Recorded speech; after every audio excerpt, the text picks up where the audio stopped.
panorama.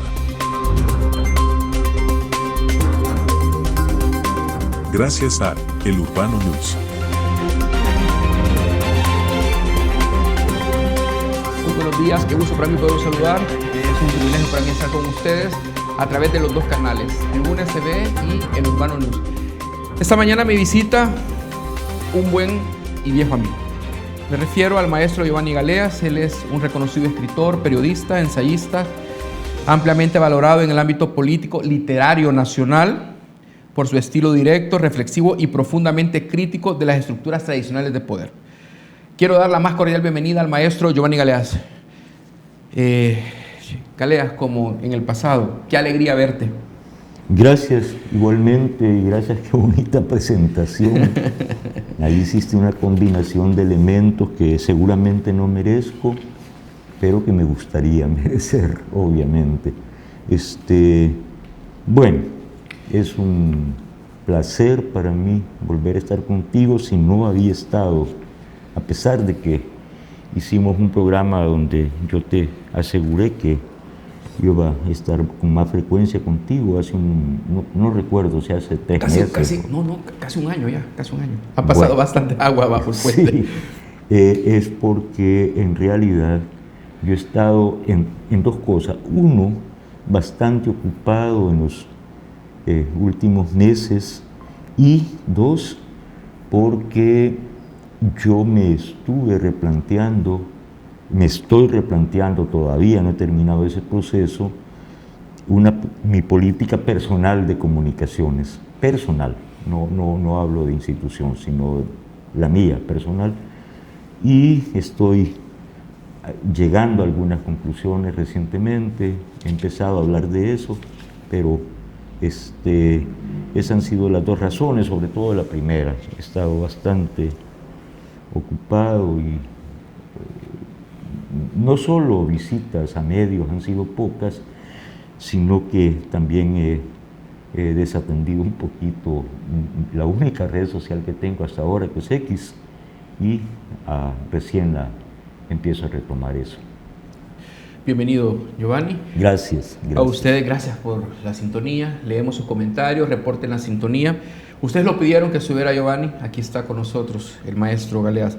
Giovanni, hemos estado un par de días viendo la aceptación de Dr. SB, los testimonios, el uso pues, de la tercera capa hasta 50 años, la universalidad de la salud, cómo el gobierno hace alianzas con más de 385 farmacias a lo ancho y a lo largo del país, 85 laboratorios, y los tiempos en la atención del primero, segundo y tercer nivel se han acortado significativamente con una asertividad del 90% en los diagnósticos médicos, de acuerdo a los científicos del Banco de Desarrollo, epidemiólogos del CDC de Atlanta. Estamos en el primer mundo en salud. Sí, el presidente Bukele me refiero, nos puso en el primer mundo en seguridad, pero no en el primer mundo nada más, sino en la cabeza de lo que es el primer mundo en términos de seguridad, el mundo occidental. Y yo tengo una hipótesis respecto al doctor SB. A mí no me gustaría reiterar lo que ya está muy bien explicado por el mismo doctor y por algunos de los funcionarios que han estado implicados en esto, cuestiones como de detalle, ¿no? Porque ya están bastante claras. Se trata evidentemente no de curar cáncer, sino de atención primaria, con objetivos muy claros: desconcentrar, dar atención rápida y gratis a los salvadoreños, de una manera muy abierta, muy accesible. Bueno, accesible quiero decir porque yo sé que algunos que no nacimos en la cultura digital, como mi caso, de que nací en la cintura del siglo XX, alguna dificultad tenemos con con el tema digital, con el tema de la comunicación, con computadoras, teléfonos inteligentes y tal, pero nuestros hijos, incluso, bueno, amigos, vecinos, sí pueden y nos auxiliamos en eso. Entonces, hay que forzar para bien las cosas. No decir yo no puedo y entonces no puedo, pues, y entonces mejor que no se haga. No, hay que forzar para bien. Y alguien que no está acostumbrado a utilizar un iPhone, un teléfono inteligente, pues se va a ir acostumbrando. Y la cuestión es que se generalice el beneficio. Yo tengo una hipótesis respecto al doctor, a este paso que ha dado el presidente. Yo creo, si pudiera grabar este programa y que se pudiera retomar esto dentro de un tiempo, no tengo duda de que tengo razón en esta hipótesis. Es que este paso, en esta fase inicial de salud primaria, va a ser incluso más importante que lo que el presidente hizo en seguridad. Estoy completamente seguro, completamente seguro. Lo de seguridad era urgente, lo de salud es importante. Y creo que el presidente está acostumbrado a algo que él llama pensar fuera de la caja. Y cuando el presidente Bukele piensa fuera de la caja, hace una revolución a nivel, por lo menos, del hemisferio occidental, por lo menos, ¿no? Y por eso se habla tanto ahora en el mundo del modelo Bukele como referente. Entonces yo casi estoy seguro que este primer paso, primera fase de este plan que tiene que ver con todo el sistema de salud es la entrada a una gran revolución en el tema. Y vamos a estar orgullosos de esto, tanto como lo estamos ahora en el tema de seguridad. Yo de eso estoy seguro. Comprendo. La salud siempre ha sido algo que ha desgastado históricamente a cualquier administración y por el contrario, la administración del presidente Bukele, la emergencia del COVID lo puso a prueba y lo puso en primer plano porque entendió el mensaje, tomó decisiones acertadas y cuidó la salud de los salvadoreños. Ahora era impensable que alguien que vive en Jocoro, de donde tú sos originario, Morazán, pueda ser atendido por una persona que tenga una especialidad en salud mental, pueda diagnosticar, pueda recetar, pueda incluso hacer exámenes y a la farmacia del pueblo en Jocoro va a traer sus medicamentos. Sí. Y se puede hacer exámenes en laboratorio y puede tener una asistencia de seguimiento, cómo ha ido resolviendo esa crisis mental, si es que hubiese necesidad. Así es. Por eso se trata de una atención primaria que luego tiene una secuencia en el sistema hospitalario tradicional, ¿no?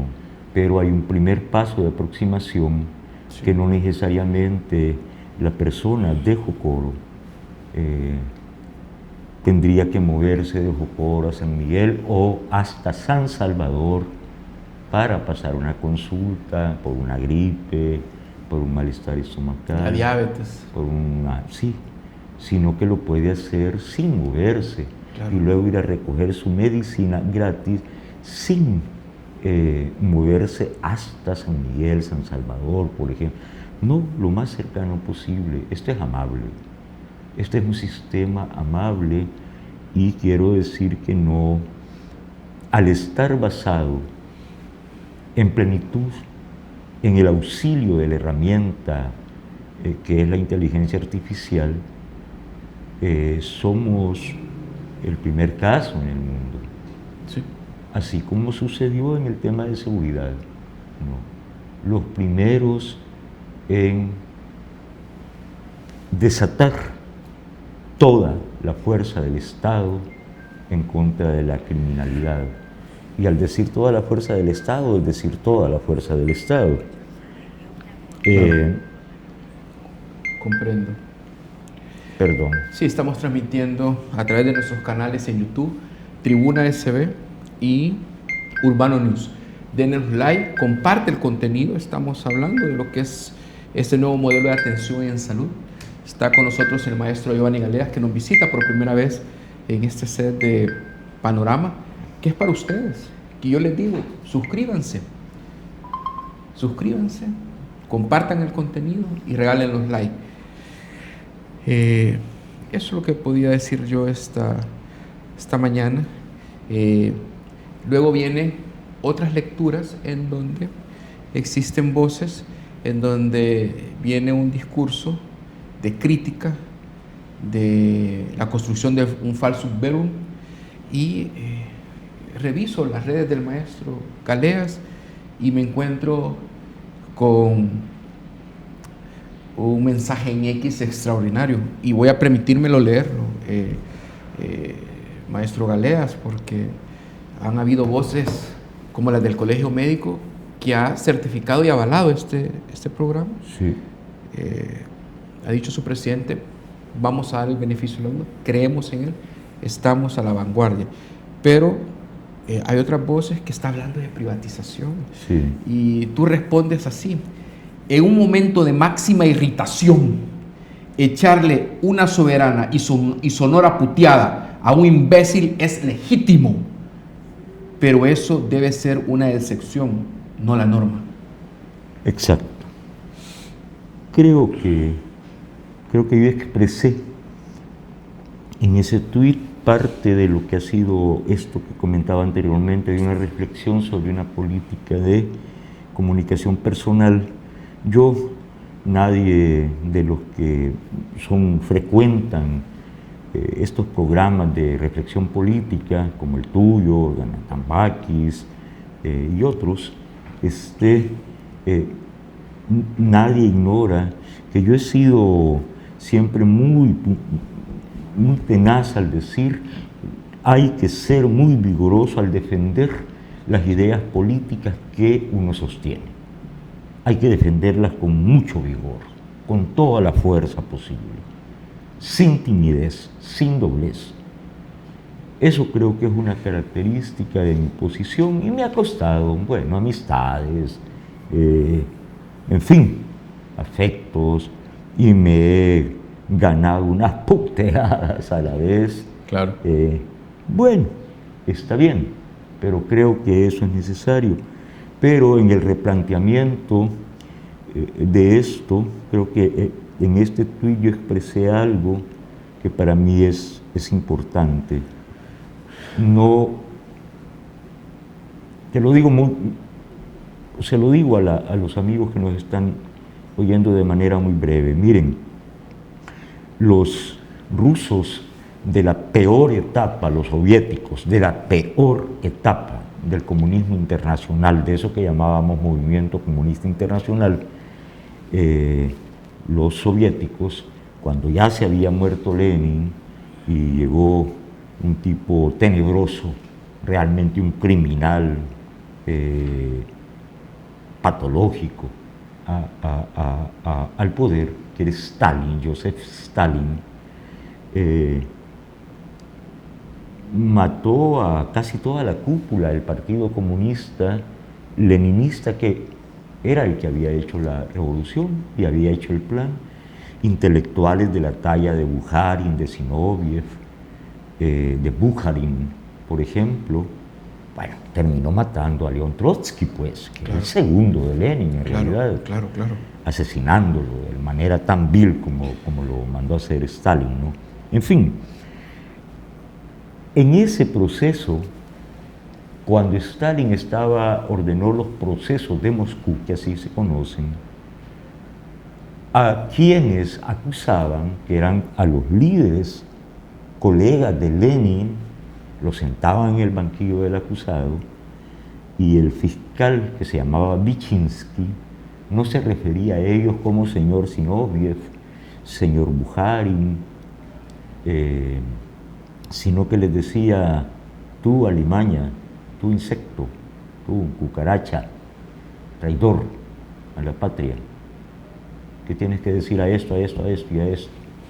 Cállate, sabandija.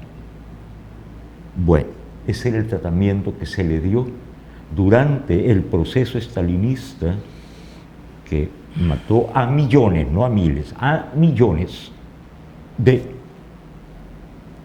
ciudadanos soviéticos, unos ejecutados sumariamente, otros condenados y fusilados, y otros que murieron en la Siberia, mandados allá de por vida, ¿no? Claro.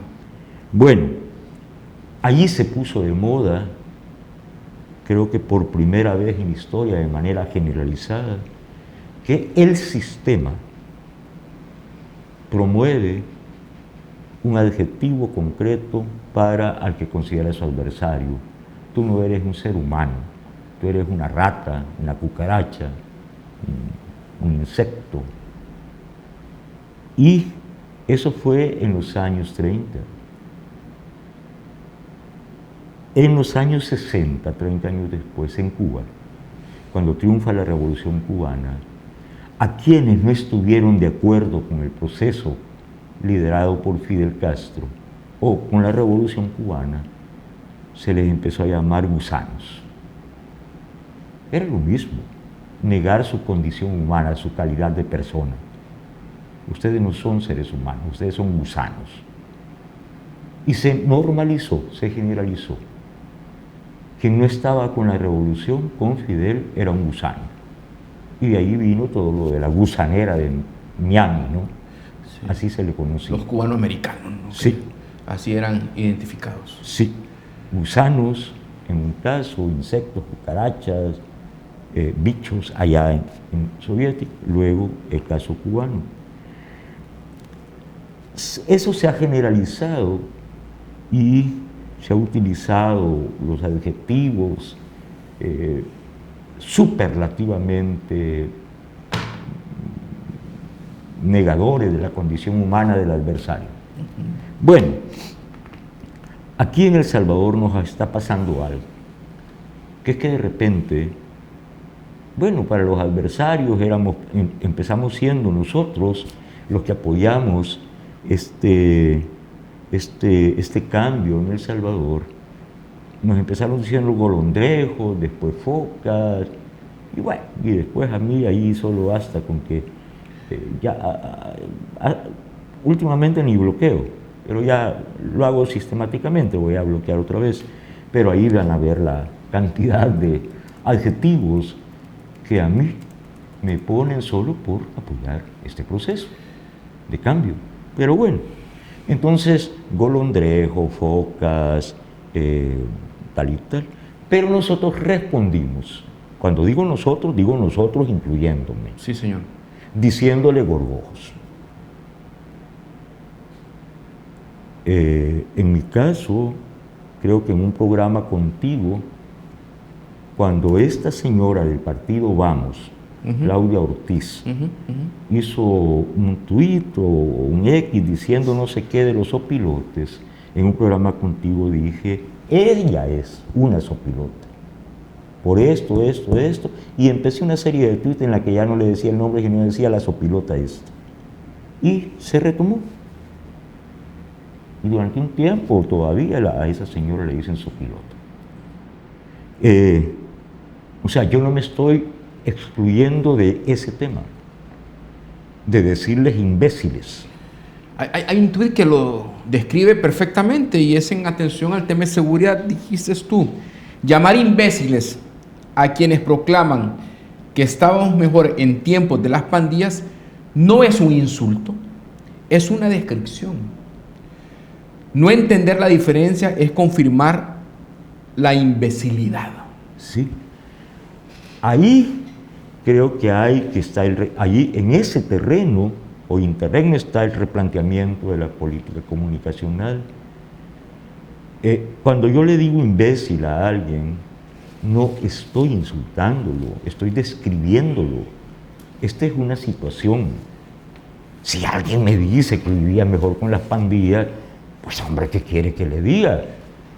Que es sabio, que es Sócrates, Einstein, que es San Agustín, que es el Papa, ¿o qué? O sea, no me puede decir una barbaridad como esa sin que yo le diga con justa razón imbécil. Esa es una descripción de alguien. Pero otra cosa es el abuso del apodo gratuito, porque esa es parte de una cultura nacional, de un folclore nacional, que ciertamente es popular, tiene una fuerza, un vigor y una creatividad popular. Poner apodos. No hay salvadoreño de Oriente que no ponga apodos. El choco, el panzón, el patituerto, el visco, el manco, el cojo, el pelón, el peludo, y ya se derivan a cosas incluso más desagradables, el maricón, el tal, una necesidad. Esa necesidad está estudiada, esa necesidad se basa en algo que un gran escritor y pensador político mexicano describió muy bien, la concentró en una sola palabra. Octavio Paz me refiero, Premio Nobel de Literatura, dijo, eso se llama ninguneo. Ningunear es decir, tú no existes, tú no eres nada, eres nadie.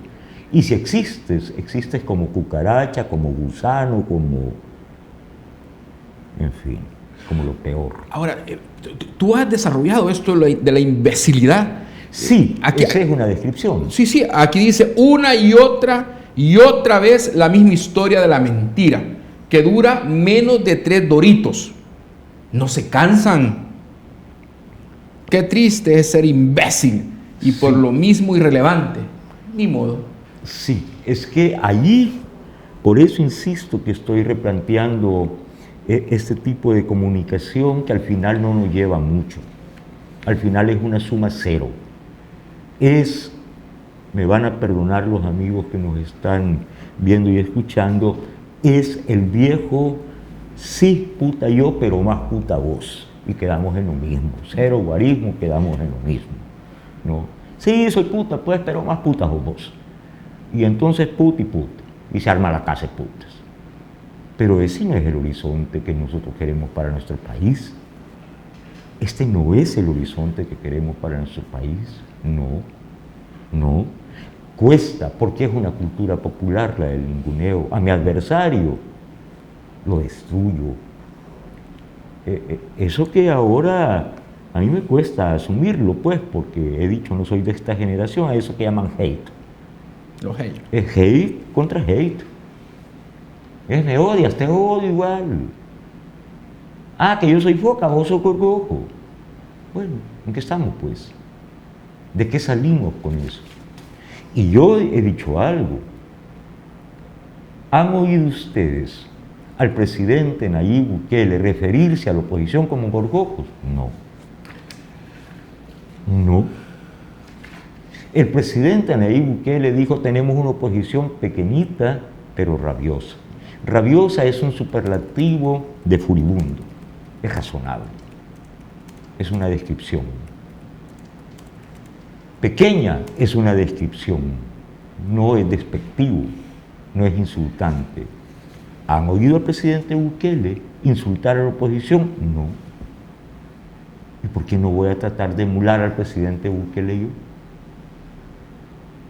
Claro, da gusto, ya lo he dicho, ahí tú lo leíste, echar una pauteada excepcionalmente. Sí, señor. Pero eso no puede ser la norma, no podemos vivir así. Hay algo que se llama sentido común. Eso es el interés general. Eso es la comunidad de destino, es decir, la patria, o como decía Salarrué, todavía mejor, la matria. Yo, como soy de Oriente, soy del águila. Alguien porque es de Santana es del FAS. Alguien porque es de Usulután es del FIRPO. Y el que te da en Salvador es de la Alianza. Bueno, esa es una realidad. Es innegable. Y además porque lo vamos a negar. Y está bien que sea así. Porque son afinidades locales. Son reales. Yo soy salvadoreño, pero soy de San Miguel, entonces le voy al aire. Bueno, ok. Pero cuando juega la selecta, los del AILA, los del FAS, los de la Alianza, aunque entre nosotros no nos querramos, todos le vamos a la selecta. Todos nos vestimos de azul y blanco cuando juega la selección nacional. Y eso no se aprende en la universidad, eso no se lo enseñan al fanático, a nadie, no se aprende en el colegio. Eso es sentido común. Sí, yo soy del AILA, pero cuando juega mi selección, y aunque el gol lo meta un delantero del FAS o de la Alianza o del FIRPO, lo aplaudo, grito, me emociono. Hay algo superior a mi interés local. Yo he dicho, José Luis, que un partido por definición no es un entero. Yo no soy miembro afiliado de Nuevas Ideas, pero soy del movimiento Nuevas Ideas, a mucha honra. Pero un partido no es un entero. Somos parte de, no somos todo. Unos son de izquierda, de derecha, otros de centro, no importa. Cuando se trata del destino nacional, de nuestra casa común, que es la patria, o la matria, como decía Salarruego, todos debemos ir en la misma dirección. Si logramos, como lo hemos hecho, evidentemente, y no se puede negar, desarticular, vencer a las pandillas criminales, es decir, las pandillas, como dijo el presidente Bukele en su cuarto informe de gobierno, en su gestión pasada, dijo, las pandillas más grandes, más estructuradas y más sanguinarias del mundo. Y con toda razón, por eso están declaradas aquí y en los Estados Unidos como terroristas globales, terroristas transnacionales. Aquí se les derrotó.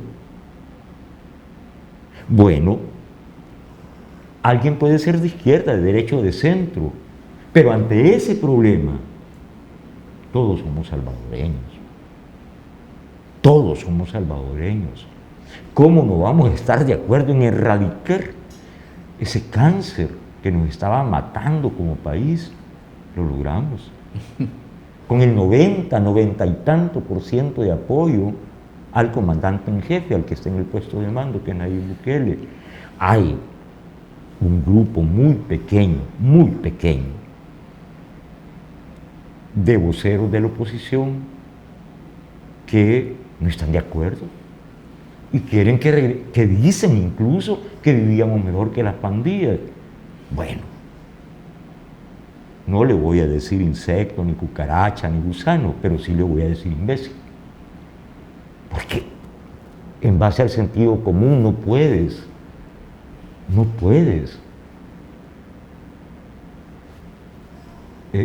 decir eso, afirmar eso.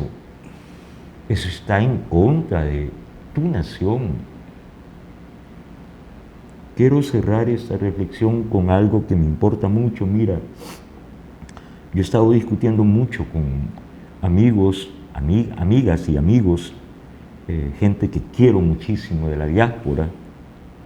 Yo estoy viajando con frecuencia desde 2019, sobre todo a Estados Unidos, a bastantes estados y ciudades, y para dar conferencias, para presentar libros y para reunirme con líderes comunitarios locales en cada zona, varios estados, varias ciudades importantes. Ahí, en esos encuentros siempre hay preguntas, temas recurrentes sobre el país. Ellos, como salvadoreños que tienen 5, 10, 15, 30, 50 años de vivir allá, tienen problemas propios, como comunidad inserta en otro país, pero no son ciudadanos ya con mucho tiempo, otros residentes, bueno, y otros ilegales. Problemas propios de ellos.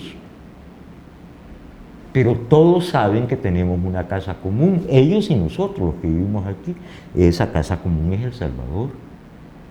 Y ese tema nunca lo dejan fuera. Esta es su patria. Aquí dejaron el ombligo, los primeros olores, amores, sabores, colores, recuerdos. Y yo siempre digo, la patria es la infancia. Entonces, esta es nuestra casa común. El sentido común, el interés general, por lo tanto, es tener seguridad, tener salud, tener educación, con valores, obviamente, no un desorden, sino educación real. Buenos días, por favor, gracias. Es lo más básico y lo perdimos. Bueno, ahora lo estamos recuperando. Y tener una economía sana. Una economía que se exprese en reducción de desigualdades, en eliminación de la extrema pobreza, en una ampliación constante de la clase media. Hacia allá es lo que vamos, eso es lo que queremos, eso es lo importante, todo lo demás era lo urgente. En este replanteamiento de comunicación, para mí mi guía es cómo tratar de imitar el sentido común del pueblo, que es la voz de Dios, la voz del pueblo. Sí es el pueblo que putea y que pone apodos, pero también es el pueblo que deja atrás su afición local cuando juega la selecta. Porque entonces lo que importa es el azul y blanco. El azul y blanco. Esa es la patria. Otra cosa es mi región, mi pueblo, mi cantón. Sí. Otra cosa es la suma de todos los pueblos, regiones y cantones que constituyen el bien supremo que es el Estado. Y el Estado es un gobierno, digo, un pueblo, un gobierno y un territorio. Son tres cosas. Un pueblo, un gobierno y un territorio. Nosotros tenemos ya un territorio, pero ¿qué pasaba? Que el control del territorio lo tenían los pandilleros, no el Estado. Claro. Ellos cobraban los impuestos, la renta, no el Estado. Claro. Con eso afectaban al territorio. ¿Y con quién hacían la guerra? ¿A quién le cobraban? ¿A quién mataban? ¿A quién asesinaban? Al pueblo, a la sociedad, el segundo componente del Estado. Y al usurpar las tareas del gobierno y al llegar a pactar con el gobierno, con aquellos gobiernos, y al llegar a cogobernar, porque eso hicieron, ¿qué hicieron? Afectaron los tres órdenes de lo que es un Estado nacional moderno. El Estado nacional que conocemos ahora, pues, ¿cómo no iba a ser importante luchar contra ellos y vencerlos? Lo hicimos. ¿Y cómo no vamos a estar orgullosos de eso? Perfecto. Vamos a hacer nuestra primera pausa. Amigos, mantengan la sintonía. Cuando volvamos, seguimos hablando de esta visión de integralidad que tiene Giovanni Galeas y cómo visualiza, pues, el 2027. Cuando regresemos, vamos a presentarle eso que el presidente Nayib Bukele ha querido para San Miguel, para la Perla Oriente, darle alegría en este Carnaval 2025. 4:40, Juan Luis Guerra, en El Salvador. Veamos. Con Bilance Pyme te brindamos gestión de ventas, compras, facturación electrónica, proveedores, clientes e inventario. Facilita la administración de tu empresa con Bilance. A pocos días para el Carnaval de San Miguel, la ciudad comienza a afinar su ritmo para atender a los visitantes y no es para menos. Este año se proyecta la asistencia de más de 1 millón de personas, una cifra que anticipa una histórica celebración y un impulso sin precedentes para el oriente del país. Es una de las tradiciones que más atrae visitantes en todos estos años y según estadísticas atrae aproximadamente 1 millón de visitantes. De todos los visitantes internacionales que vienen a El Salvador, el 30% se van al oriente del país, es decir, a los 4 departamentos de esta zona, y la mayoría a San Miguel y la mayoría de nuestra diáspora. La idea de traer a este artista es representando la alegría que representa el Carnaval de San Miguel. Es el señor Juan Luis Guerra. Por su parte, el Gabinete de Seguridad tiene todo listo para garantizar que la fiesta se viva sin contratiempos, patrullajes reforzados, vigilancia en puntos estratégicos y equipos en zonas de mayor afluencia para proteger a los asistentes. Vamos a garantizarle a todos los salvadoreños esa tranquilidad y esa paz con la que tenemos que gozar el Carnaval de San Miguel. Se dispone, en el caso de la Fuerza Armada, de 3 aeronaves, 3 helicópteros estacionados en la 3ª Brigada de Infantería para apoyar en cualquier situación que requiera de estos medios. El Ministerio de Obras Públicas también se suma al despliegue. Por ello, ubicarán a los gestores de tránsito en los principales accesos a San Miguel. Hemos destinado más de 150 gestores e inspectores de tránsito que van a estar en diferentes puntos. Van a haber cerca de 12 puntos donde se van a estar ubicados de manera estratégica. Con música, tradición, seguridad y logística, San Miguel se encamina a vivir uno de los carnavales más grandes de su historia. Karen Méndez, Noticiero El Salvador. Gracias por continuar con nosotros. Esta mañana nos visita el maestro Giovanni Galeas. Giovanni, ¿qué es lo que se está configurando para el 2027?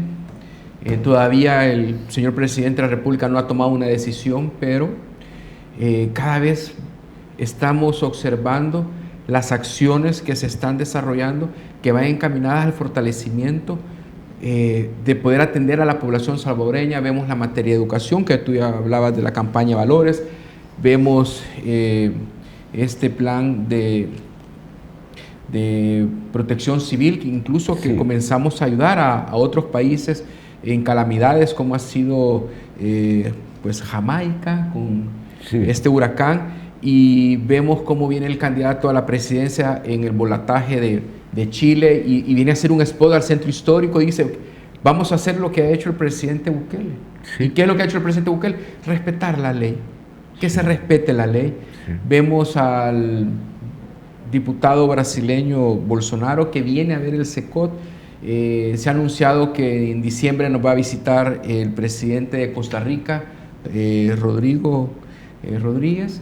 Vemos cómo Honduras va a elecciones el 30 de noviembre y el Departamento de Estado de Chile está diciendo que va a replicar en su gobierno el modelo Bukele. Eso es todo. Entonces, ¿a qué nos encaminamos al 2027? Porque pareciera ser que viene algo extraordinario.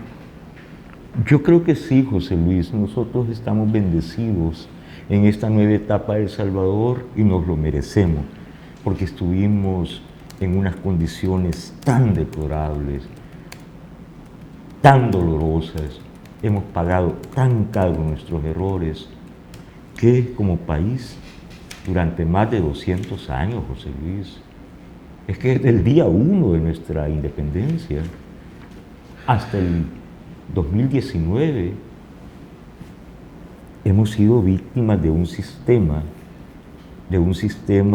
excluyente, autoritario, grosero, corrupto. Ese sistema se llama sistema oligárquico, pero se ha expresado en distintos regímenes. Es decir, no son varios sistemas, es un solo sistema, es el oligárquico. Hay 3 sistemas políticos. Uno es el monárquico, mono, es decir, poder de uno solo, del rey. El poder está en una sola persona, que es el rey. Ahí está la soberanía reside en el rey, que es una cuestión divina, de sangre y de herencia. Nosotros vivimos un régimen bajo el sistema monárquico En nuestro caso, en América Latina, vivimos un régimen colonial. Era la forma en que se expresaba aquí el sistema oligárquico. Bueno, derrotaron los criollos, hijos de españoles peninsulares, pero nacidos aquí, una élite, derrotaron el sistema, el régimen colonial, y por lo tanto el sistema. Pero dentro de el régimen pasamos de un régimen colonial a un régimen oligárquico, de un régimen del poder en uno solo, y oligarquía es poder de unos pocos. Del régimen de uno solo al poder de unos pocos, una élite, que eran los hijos de españoles nacidos aquí. Sí. Eso fue el sistema caudillista, el sistema de caudillos, conservadores y liberales, como quien dice izquierda y derecha. Todo el siglo XIX se la pasaron en guerras civiles endémicas, peleando unos contra otros.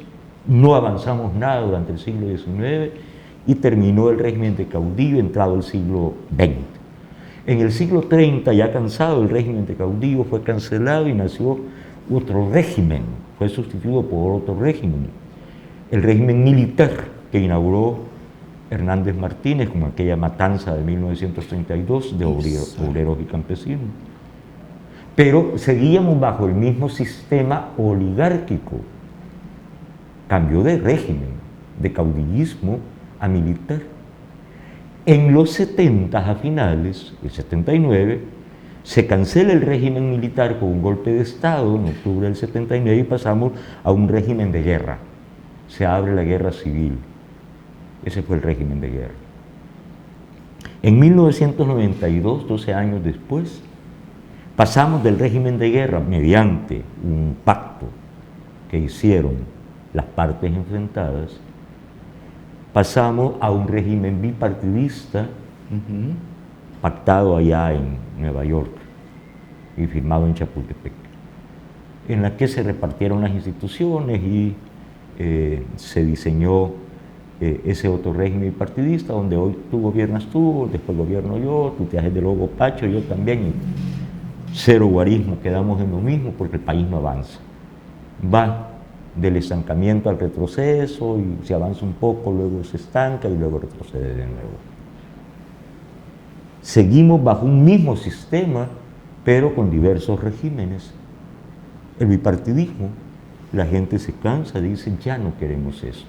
No queremos que siga gobernando el FMLN, pero tampoco queremos que siga Arena, y eso está en una encuesta de la UCA de 2017. Es correcto. Entonces, ¿qué es lo que había en El Salvador en ese momento?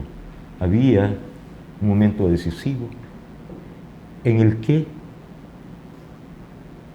los que rechazábamos tanto a Arena como al FMLN, es decir, ese régimen partidista, éramos mayoría, pero éramos mayoría dispersa.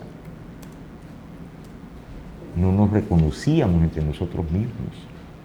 Apareció un liderazgo, el del presidente Bukele, entonces alcalde Bukele, que nos dio cohesión, nos dio un objetivo, nos dio un programa político y felizmente se llegó al 19, a 2019, y de ahí al 21, y de ahí al 24, y esta serie de victorias.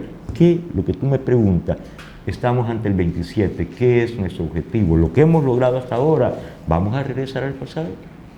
¿Vamos a regresar a las pandillas criminales, al crimen organizado? A más de 100 secuestros anuales, como sucedieron entre 1997 y el año 2002.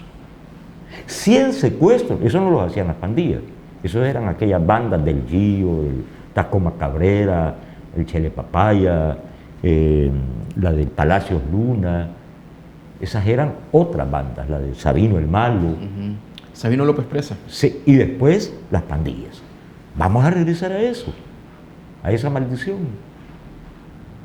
Vamos a echar por la borda lo que hemos logrado en estos 7 años, desde 2019 para acá, contra viento y marea.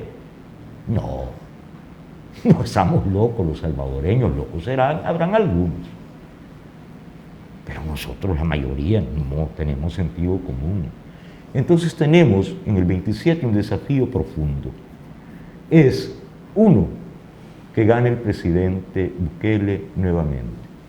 Por supuesto, confiando en que él va a aceptar, con todo el sacrificio que eso supone, el sacrificio personal y familiar, él va a aceptar continuar la obra que él empezó, el proyecto que él culminar, el proyecto que él empezó. Yo lo doy por sentado. Bueno, entonces, que el presidente Bukele, pero no solo que gane el presidente Bukele, que gane con la gobernabilidad necesaria para que avance con fluidez el proyecto, sin retrancas, sin problemas. Ahí podrán haber opositores, pero en la esquina de la irrelevancia, sin incidir en el proceso. Más una cuestión de, no sé, coreográfica o de adorno, pues. Pero sin capacidad de incidir en el proceso, hasta que se renueve una oposición. Cuando usted menciona que gane el presidente Nayib Bukele 2027, también... Eso no está en duda, eso ya está asegurado. Ok, entonces también que tenga una asamblea legislativa. La gobernabilidad necesaria. Y la gobernabilidad es una asamblea legislativa que lo respalde y encamine la realización del plan Cuscatlán. Es refrendar la mayoría absoluta, que hoy tenemos ya. Es refrendarla. Bueno, esas dos cosas son las que tenemos que hacer. Una tercera, si el presidente ganó la última elección presidencial con el 85, casi el 87, 85, casi el 86%, bueno, que hoy gane con el 88, 89, con más.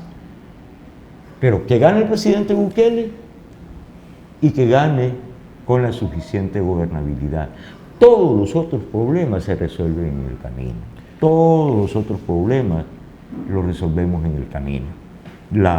El gran compromiso que tenemos los salvadoreños, que para mí es compromiso A1, para mí personalmente, es dejar en esto todo el esfuerzo del que yo soy capaz. Promover el cumplimiento de esas promesas. Nadie duda que el presidente Bukele va a ganar, ni siquiera eso que llamamos oposición. Un poco en duda que sea una oposición. Creo que hay opositores, oposición no creo que haya. Pero nadie duda. Pero no solo es que gane el presidente, sino que gane con toda la gobernabilidad necesaria para no tener bloqueos ni condicionamientos para seguir en esta ruta. Esta ruta es irrenunciable para nosotros los salvadoreños. Perfecto. Vamos a la última pausa. Cuando volvamos hablamos un poco de la oposición con la idealización del pasado violento y el miedo como instrumento político. Volvemos. La ciudad cuenta tu historia y nosotros la iluminamos, llevando tus mensajes a cada rincón. Nuestro equipo trabaja con pasión y compromiso para que tu marca brille y se conecte de una manera única con las personas. Cada mensaje que compartimos es un reflejo de nuestro esfuerzo para dar vida a tu identidad. Urban City Media, el poder de la imagen urbana que conecta contigo. Gracias por sus likes, gracias por compartir el contenido. Maestro Galeas, usted habla de opositores, pero a los opositores, ¿qué les duele realmente? ¿El presente, la pérdida del poder, la pérdida de privilegios o el éxito del gobierno? Yo no sé, porque si son opositores, en todo caso son salvadoreños. Cuesta entender que un salvadoreño desee el mal para su propio país. Y el mal en El Salvador tiene nombre, tiene apellido, crimen organizado, pandillas criminales, corrupción política, corrupción de la clase política. Cuesta creer que haya un salvadoreño que diga que vivíamos mejor cuando estaban las pandillas. O que prefieren hablar con un pandillero que con un soldado. Sí, que lo que antes vivíamos era democracia. ¿Cómo va a ser democracia? ¿Cómo vamos a hablar de democracia con más de 100.000 psicópatas, sociópatas, pandilleros criminales en las calles, que llegaron a tener un promedio de hasta 30 homicidios al día, asesinatos crueles, violentos, al día. Al día. ¿Cómo vamos a hablar de que entonces vivíamos en democracia cuando cada presidente se robó más de $300.000? Y no es un chisme, no. Tony Saca preso, Mauricio Funes murió prófugo, condenado, Félix Cristiani se dio a la fuga, es prófugo, Paco Flores murió ya incurso en un proceso, condenado prácticamente por eso mismo, y el único que no fue procesado es Calderón Sol porque se murió antes de que empezaran estos procesos, ¿no? Entonces, ¿cómo van a hablar de democracia con esos niveles de inseguridad y violencia, con esos niveles de corrupción política, donde las instituciones se repartían por cuotas? ¿Cómo se habla de democracia así? Bueno, entonces los salvadoreños tenemos sentido común. Por eso es que el presidente Bukele tiene hasta el 90 y tanto % de respaldo en sus políticas más expresivas y arriba del 85% de su gestión general de gobierno. Por eso es que es el presidente mejor evaluado del mundo, pues, del mundo. Del mundo. ¿Y eso es gratis? No. Pero el presidente Bukele sería importante sin el apoyo del pueblo. No, sería un ciudadano más. Un buen ciudadano seguramente, un ciudadano ejemplar, inteligentísimo, genial incluso, un empresario exitoso, pero políticamente no sería nada sin nosotros el pueblo.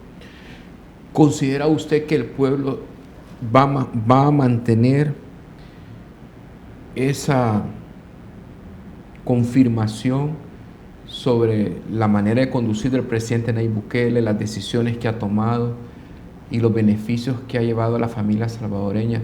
Y hablo de seguridad, obviamente, hablo de economía. Ahora que viene el Carnaval de San Miguel, se está presentando un anteproyecto de ley para establecer zonas francas en Oriente. Ya vemos que están trabajando en el aeropuerto del Pacífico, ya terracearon, sí. Ya está el préstamo aprobado.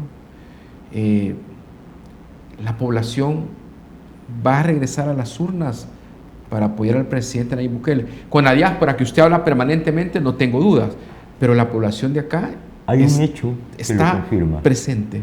Hay un hecho que me autoriza para responder con absoluta certeza sí a tu pregunta. Sí.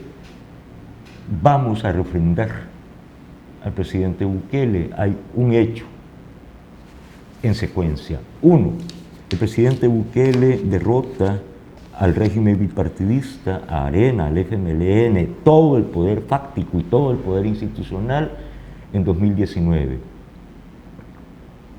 Pero gana el Ejecutivo. El Legislativo le queda a ellos y por lo tanto le queda el Legislativo y las instituciones contraloras.